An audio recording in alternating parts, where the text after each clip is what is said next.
Broadcasters say a deal over the TV election debates has been reached, with PM David Cameron taking part in one with 7 party leaders but no head-to-head with Labour's Ed Miliband.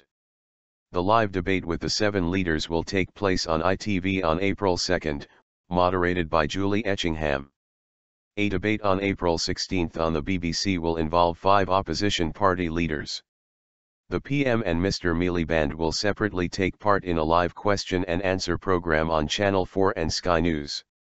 The 90-minute program presented by Jeremy Paxman and Burley will take place on March 26. Highly valued. The BBC, ITV, Sky, and Channel 4 said the announcement follows talks with the parties. A spokesperson for the broadcasters said, "We're delighted that there will be a debate with all the party leaders during the election campaign. The debate on April 2 will build on the success of the 2010 TV debates, which were so highly valued by viewers." But opposition parties complained Downing Street had been allowed to influence the format of the debates. The debate involving opposition party leaders will be moderated by David Dimbleby. It will feature Mr Miliband, UKIP's Nigel Farage, SNP leader Nicola Sturgeon, Natalie Bennett from the Greens and Plaid Cymru's Leanne Wood. The BBC says it will ensure fair representation of the Northern Ireland parties, as well as the Conservatives and Liberal Democrats, to ensure impartiality, although the details of how this will be achieved are yet to be finalised. Earlier this week, the DUP said it was examining whether to pursue legal action against its exclusion from the debates. There will also be a special question time on BBC One, a week before polling day, with David Cameron, Ed Miliband, and Lib Dem leader Nick Clegg appearing separately on the programme to answer questions from a studio audience. Formal offer. Weeks of wrangling between the political parties and the broadcasters had cast doubt on whether the leaders' debates, first held in 2010 when Gordon Brown, David Cameron, and Nick Clegg participated in 3 events, would be repeated before the May 7 poll. Mr Cameron rejected proposals because they did not include the Greens.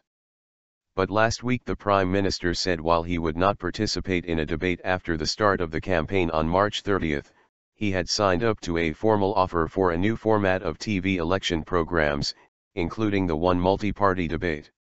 The Labour leader, however, challenged the Prime Minister to agree to the head-to-head debate, claiming he was going to any lengths to avoid it.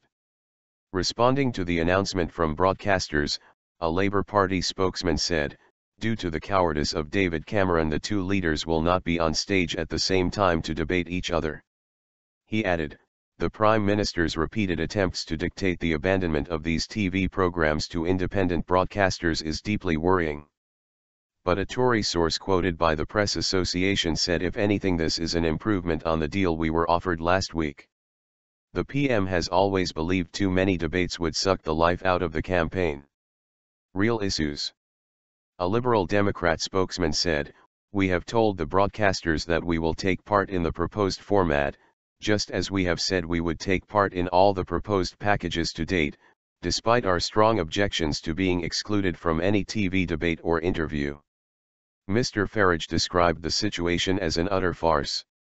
He tweeted, "TV debates are now so far from the original proposals. Broadcasters should be ashamed. They've kowtowed to manipulation from Downing Street."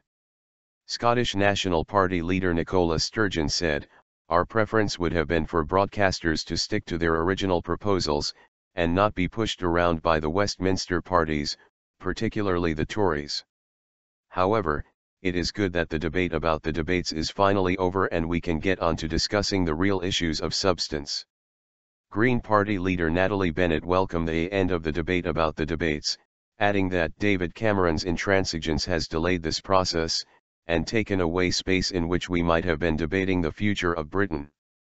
Plaid Cymru leader Leanne Wood said, "No politician should be able to choose whether to be held accountable or not.